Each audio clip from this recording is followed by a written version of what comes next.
OC World is made possible by the generous contributions of the Marisla Foundation, the Keith and Judy Swain Family Foundation, and viewers like you. Thank you.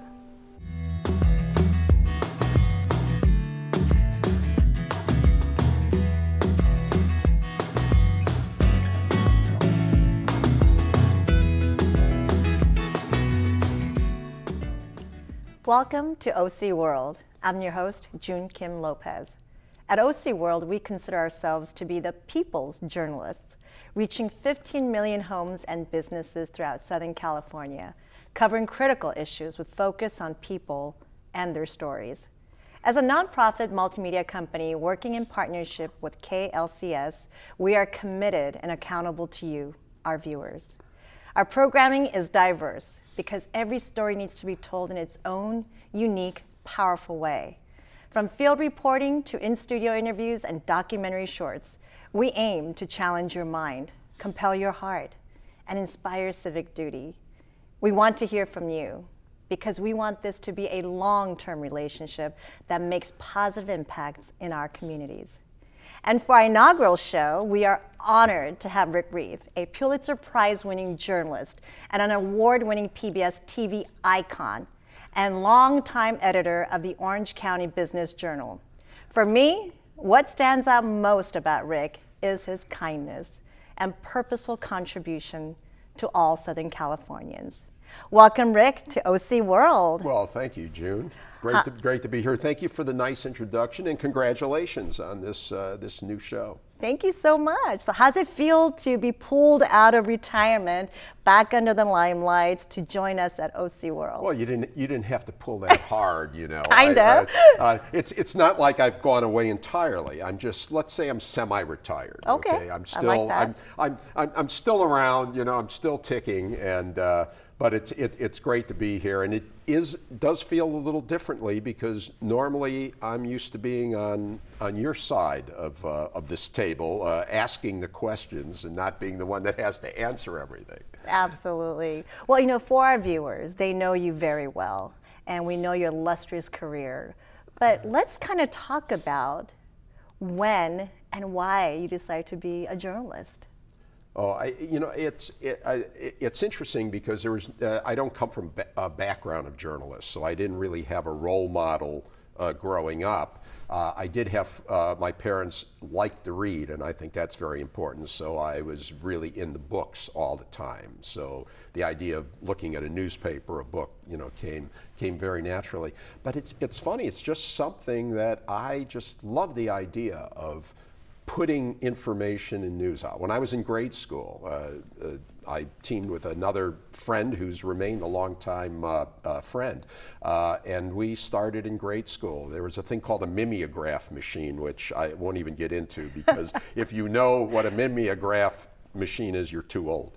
But you know, we put out a little publication, a few pages and distributed on the school playground. And I knew we were onto something when I saw one of the teachers looking through it with interest to see what was going on, what were the kids reporting on. So it just went from there. In high school, I was on the paper, and in college, I was on the paper, and you know, it's just been something I've always done. I love the idea of bringing information and entertaining people.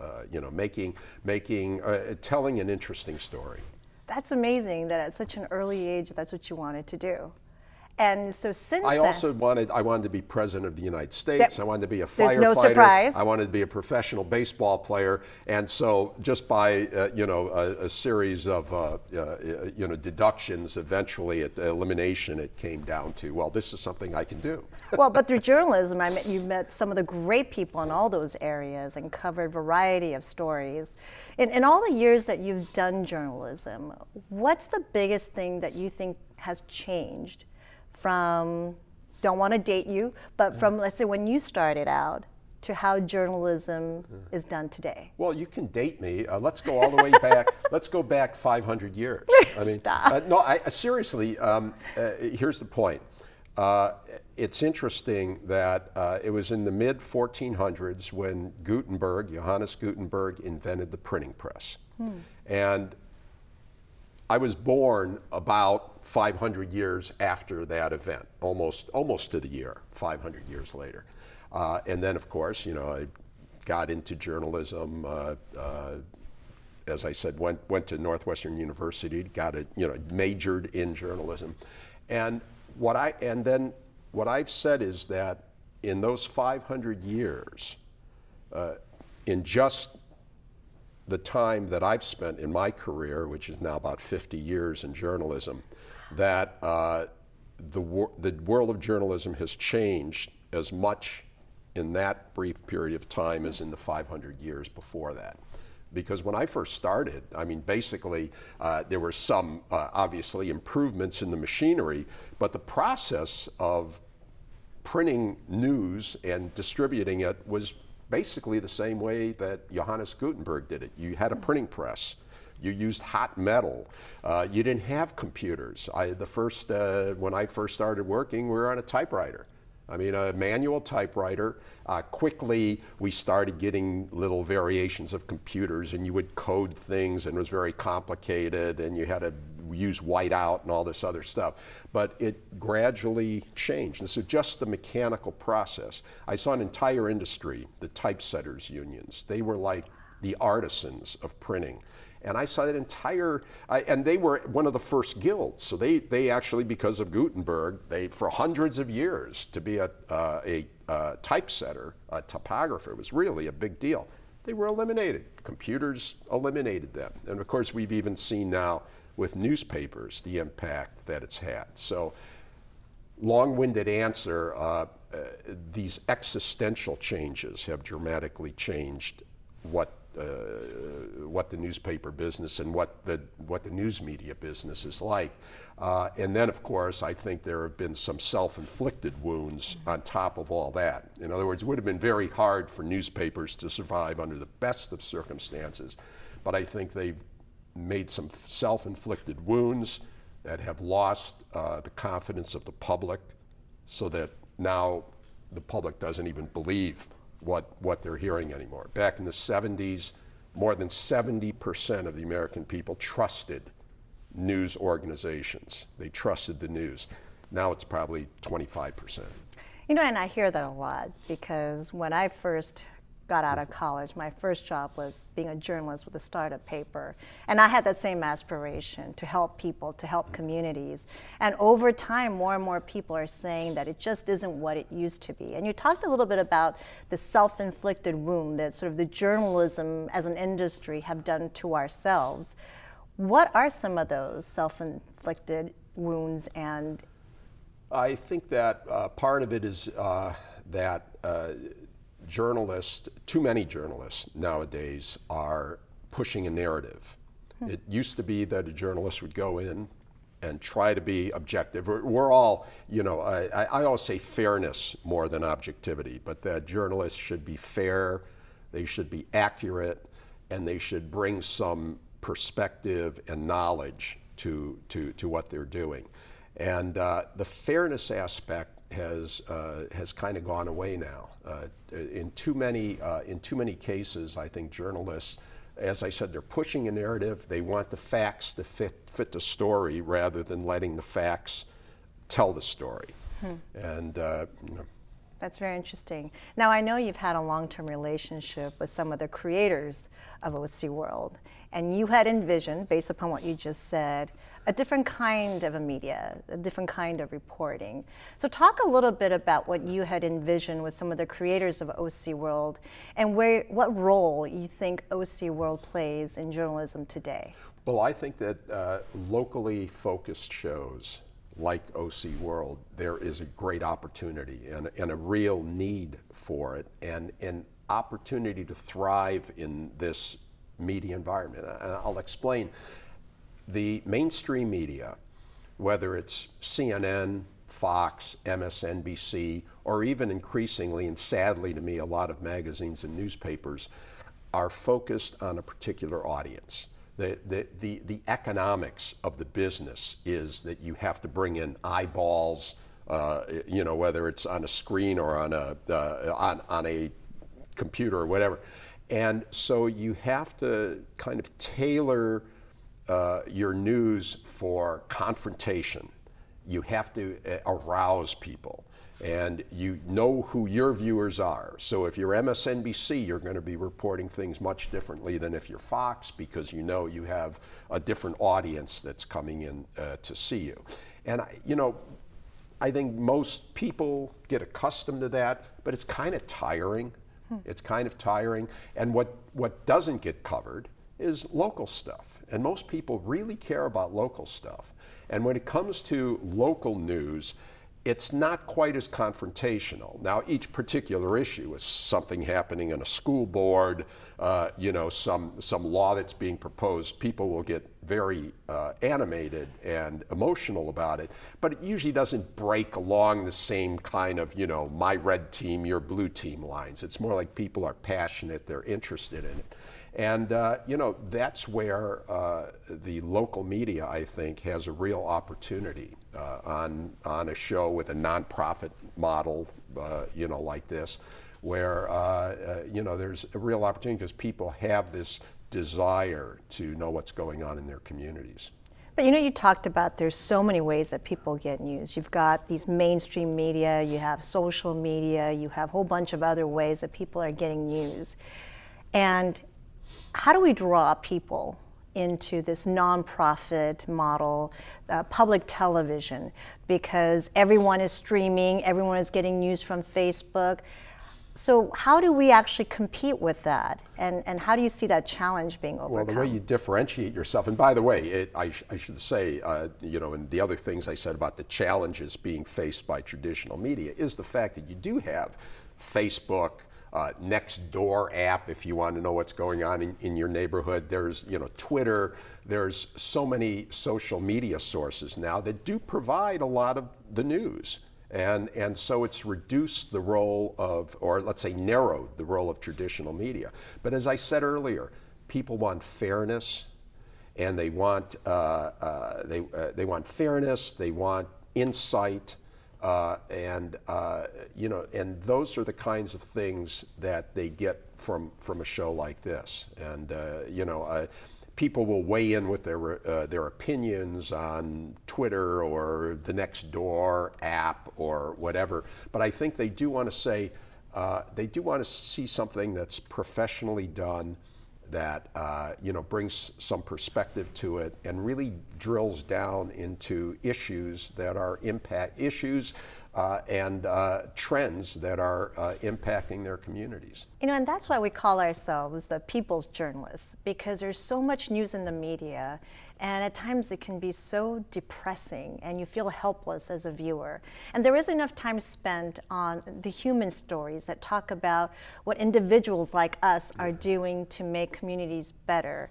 And that's what we're trying to do, is highlighting the humanity behind these social critical issues. So I really appreciate you being part of the visioning of OC World and being able to join us on our very first show. Well, Joone, talking about the humanity of it. I mean, you have a very interesting story too, and I think you should share that with the viewers, because your background, your education is in communications. Yeah. But you've done some other interesting things, including being a police officer. So tell us about your journey. Well, none of this by design. Like I said, I wanted to be a journalist ever since I could remember, and I studied it. But life takes you in certain places where I wasn't able to stay with that career because of where my family, they needed me to become basically the head of the household. And as you know, journalism starting up with a startup paper didn't quite cover the cost that's necessary. So I just started looking for a job. I actually worked for the city of Pasadena as a grant administrator, helping the city educate its community and businesses about driving drunk. And all the dangers that go with that. And it just so happened that my office was at the police department. And after about a year, so many people who I respect at the police department said, "Hey, did you ever think about being a police officer?" And I said, "Never, but I think you're all very smart, and I'm going to try it." And it's been wonderful. I did it for 7 years for City of Pasadena, and I've learned so much about people and their stories. And in doing so, learned so much about myself. And I realized it's very much like journalism, because you have to be investigative. You're thrown into situations where you don't have all the answers or the information, and you just have to do the best that you can to make it compelling, to make sense of it, but also to do something about it, to help those people. And even now, as the CEO of a utility agency, I see that commonality. We're in the public service, essential service. And all the things that I've learned as a journalist, as a police officer, really has brought me to this full circle, being on OC World with you, and it blows my mind, because all the things. Well, it blows my mind to hear you, tell your story. Because now let's back up just a little. You're an immigrant, yes, right? From Korea. Yes. And by the way, you speak how many languages? English, obviously. Korean and Spanish. Okay, so you are trilingual. So you're two up on me, which I say to my great shame. But so you go from journalist to police, and it's kind of like, when you're giving that one movie, I think it was Moonstruck, where Cher's making her confession, yes, and she throws in she had an affair with her, her fiance's brother, and the priest says, "Let's stop there. Let's stop." So when you said police, I said, "Let's stop there. Let's talk a little bit more about that." You're how tall? 5'3", and I'm growing. And you're packing heat. You're 5'3", and you're packing heat. Yes. And what was that like? Did you get into fights? Oh, absolutely. I absolutely love what I did, because it was about helping people. It's the closest thing. But it's tough. It is very tough. It's very scary. But I really worked at my job. I worked out. I made sure I was always on the top of my game, training myself in defensive tactics, firearms, so much so that I was actually the firearms and defensive tactics instructor. Because I know I'm small. I'm not fooling myself. But if we're going to get into a fight, we're going to go. And I will outlast you, because I'm scrappy, and until the cavalry comes, I got to stay in the fight. And you got some commendation. Yes, I was involved in a shooting, and I got a silver medal of courage for valor under fire. Because you were shot at. Yes, what happened is there was this individual who was lying in wait at a park with a hunting rifle. He had just gotten beat up by some gang members, so he was waiting at the park. He was going to take revenge. And so when he saw me and this other officer turn the corner, he didn't know who we were, so he shot at us, and it was actually very close range. And the only reason he missed was because he had his eye on the scope. And because it was so close range, he missed us, but we fired back and took him back into custody. Did you fire the shot? Yes. Did it kill him? Or? No, it did not. He did not die, but we took him down, and yes, I did shoot. And this is where I told officers and everyone, you do what you practice, you do what you visualize, because in a moment like that, no one can prepare you. No amount of training could possibly prepare you for that kind of scenario, but it certainly helps, because it's like muscle memory. You visualize it, you prepared for it, and when that actually happens, everything else takes over. And I'm so thankful that I did take my work so seriously to prepare myself for that situation. Wow. But yeah, it taught me a lot, because when you're in a situation like that, you certainly discover so much about yourself. And that's the beauty of what we do here, is by telling these stories that people don't always hear about, but that are so impactful, and what it means to, as you said, to humanity.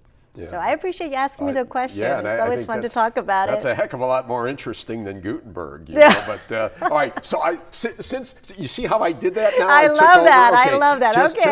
Just to go a little more though. So that's very interesting how you transition. But then, of course, that really prepares you to become a government executive of a water agency. You're going to have to explain, how do you go from being a police officer to suddenly running a government agency?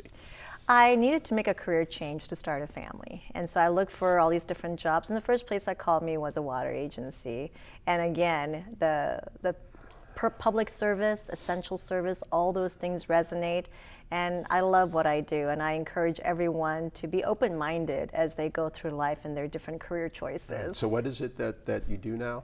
I'm the CEO of a water and wastewater agency in South Orange County. We serve 6 cities, and it's a great organization. I love what I do. Now, doing a show like this, you have to tackle controversial issues at times. How do you find, how are you going to be able to remain fair and objective, and how do you draw the line between your official duties and what you're doing here? Because I've always been that way. I'm more interested about why people feel the way that they do or believe what they do than trying to convince them that they should think differently. I find it fascinating. So that's the real interest that I have, and it fits in really well here. I certainly have my opinions, but I also want to hear other people's opinion and be able to balance and see how we might challenge our own beliefs. So just to go back to public programming, and I grew up with it. Not everyone watches it as much as someone perhaps like you and I. What do you think we can do as an industry to get more viewers, get more attention, to make a greater impact in our communities? Well, actually, I think when it comes to public television, do more of what public television has been doing. And I think rather than really focus on what can we do to get more eyeballs, how can we change? To some extent, that's playing into the game that I think has become a trap for too much of the media. One of the problems I think with the mainstream media is that they, to some extent, what they do has been overtaken by social media. And rather than stick to being good at what they should be good at, which, as I've said, was accuracy, fairness, and insight, they've decided to play that social media game, and what are people buzzing about, so we have to buzz about it too, rather than doing their job. And in the case of public television, here's what I think is kind of an irony. The public television audience has stayed about the same, but all of the other media are fracturing. There's much more, bifurcation, and people are losing, the major networks are losing viewers. So their pie, their slices are getting smaller, while the PBS slice is staying nicely the same. Thank you very much. And I think that to a great extent, people do like the civility. I think if there's one word that I would say that distinguishes public television from the rest, it's civility. And some people would say boring. And my answer is, that's okay. Sometimes boring is good. If by boring you mean we're not tearing at each other, we're not fabricating stuff, we're not hyping stuff, we're actually trying to have a civil conversation among people about what's happening, I think that's good. Let others do the shouting, the screaming, let them go after the big numbers and the gotchas and all that. Let public television do what it's been doing, because I think there's a lot of people that want that. They're going to continue to want it, and maybe in time it will grow, as it's recognized by others. But I think public television is, ironically, good old-fashioned public television finds itself in an increasingly nice niche as the rest of the media world becomes so polarized. So I got 2 follow-up questions on that. You've been a long-time successful host, award-winning host of PBS. Yeah. Did you conscientiously think that from the beginning over your years of career there? That's the first question. Did I want to become a famous TV person, you mean? Sure. No. Yeah. No, not at all. Not at all. Well, but you were very intentional in how you reported, in how you interviewed, and how you covered topics. And there's a little bit of fear these days that somehow if you're not on the social media train, you're not relevant. So for journalists and others who are sort of falling into that trap, as you said, what advice do you have for them? Well, the advice I have is don't do it. Don't fall into that trap. What is it that you really want to do? What is the story you're trying to tell? And follow that. And in some ways, if, again, on social media, you can determine to a great extent what you want to be. Do you want to be an advocate? Are you out to advocate something, or do you want to be more of a traditional journalist where you're kind of in search of what's going on? A good journalist is empathetic with the issues and the people that they're covering, but they also have a certain detachment. You can't get too close. You have to be detached enough where you don't lose your sense of perspective and that you can bring in other viewpoints. If that doesn't appeal to you, and sadly, I think increasingly the kids now that are coming out of the universities don't really care about that. They don't. They want to be advocates. They've got a belief system, a story they're going to tell, and that's what they want to do. So I don't really call that journalism. It's more advocacy. But you just have to decide, which direction you want to head in. Now, something I would throw out there, and increasingly it's getting attention, but it's only been in relatively the last few months. There's a website called Substack. I don't know if you've heard of that, but that's really, I think, going to be very possibly the future for a lot of journalists. Basically, what it does, it's like a MailChimp. It will handle everything that a journalist, you're a journalist, you're reporting on water. You're interested in water issues in California, and that's what you're writing about. You don't have to work. You yourself can set up your own website, you start reporting, and the deal is you charge, typically I think they recommend you charge $5 a month or something like that. You don't have to charge anything if you want to do it for free. But if you want money, $5 a month per subscriber, and Substack gets 10% of that. Okay, so they take 10%, they do everything else for you. And what that's going to do in this media age, I think, it's going to give a lot of journalists an opportunity to do their thing. And if you go on Substack, it's fascinating. It's got everything. Right now, it's heavy in the food writers and things, but they've got lots of other stuff. They've got left and right, all different viewpoints. So, what advice do you have for me? I mean, those are really good advices. Any other advice for me hosting OC World? Yeah, get better guests on. Yeah. You're so funny. No, but I think this is great. You have a natural inquisitiveness, and you have a very nice style, and and I think just keep doing. Of course, listen to Scott Hayes. Whatever he tells you, do whatever Scott tells you. Absolutely, he told me that was the first thing that he said I need to do. And he told me that I should repeat that to you on this show. But well, thank you so much, Rick. Thank you for joining us for an up-close and personal look into Rick Reiff, Beyond the Icon. We invite you to contact us and share your thoughts about this show or future show ideas. See you again next time. Until then, from all of us at OC World, stay safe and be well.